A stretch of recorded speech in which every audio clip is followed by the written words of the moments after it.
Nous, la moyenne des gens, on se lève le matin, on va préparer le déjeuner. Et puis là, qu'est-ce qu'on fait de façon très innocente? On regarde les nouvelles, on écoute la radio, des fois même la télé. Et puis, qu'est-ce qu'on entend? Que l'économie va mal, qu'il y a encore eu des crimes, que le pont est encore bloqué, et puis que les politiciens sont corrompus. C'est pas grave, parce qu'on écoute à peine d'une oreille, puis on regarde du coin de l'œil, puis on pense que ça n'a pas d'influence. Et puis là, ensuite, on s'en va travailler. Vite, faut aller travailler!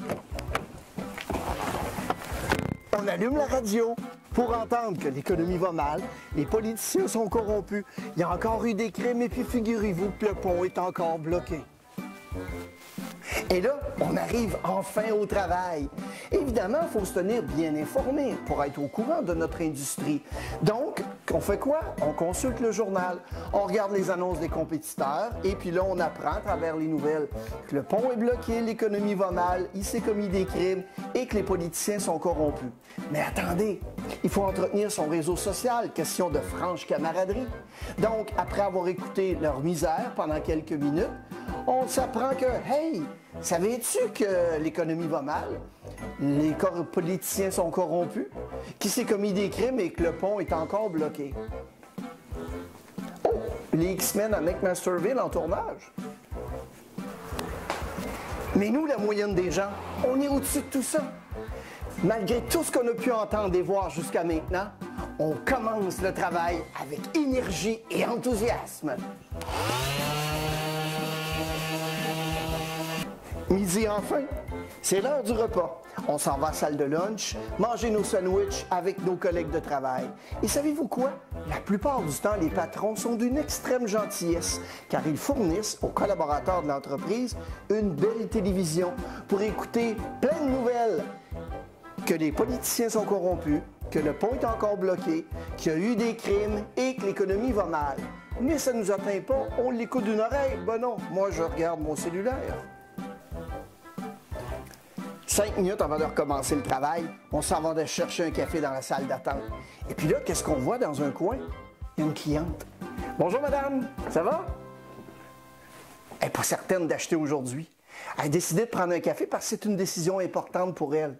Elle est dans la salle d'attente puis regardez qu'est-ce qu'elle voit. La même chose que nous. L'économie va mal, les politiciens sont corrompus, il y a eu des crimes la veille, puis le pont est encore bloqué. Elle s'en va voir son représentant des ventes, puis elle dit « Savez-vous quoi, monsieur, je vous trouve très gentil, mais je pense que je vais attendre un peu. » Mais nous, évidemment, on est au-dessus de ça. Ça ne nous affecte pas. Et on recommence le travail à 13 heures.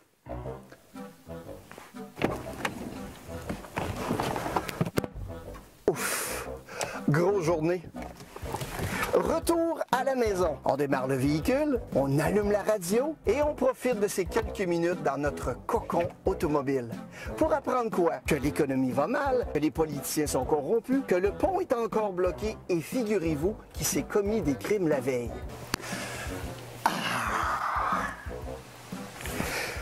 Le rituel de la soirée est terminé. Le bain, les devoirs, les dodos pour les familles moyennes. À la fin de tout ça, ça nous prend un bon 30 à 45 à 60 minutes pour relaxer devant un écran, une tablette ou bien un téléviseur. Pour apprendre quoi? À travers différentes émissions. Ah, comprenez-moi bien, moi aussi j'aime Game of Thrones, qu'il y a eu des crimes la veille, que les politiciens sont corrompus, que le pont est bloqué, que l'économie va mal. Moi, ma question est la suivante.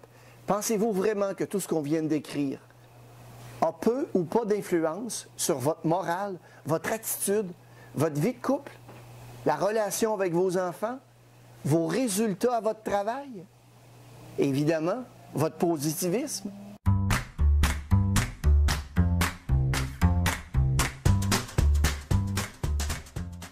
En affaires, un cerveau positif performe mieux. La psychologie positive, c'est pas la magie du bonheur. C'est la science de tout ce qui va bien avec les gens et qui conduit vers une performance élevée. Le choix d'être un leader positif seulement va conduire à un meilleur travail d'équipe, une meilleure gestion de la clientèle.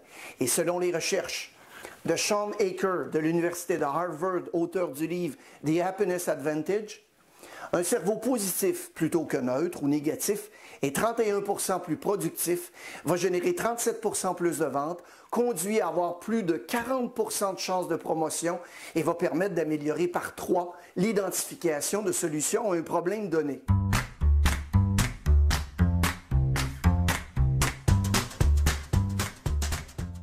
Jonathan Haidt présente la métaphore de l'éléphant et du petit cavalier.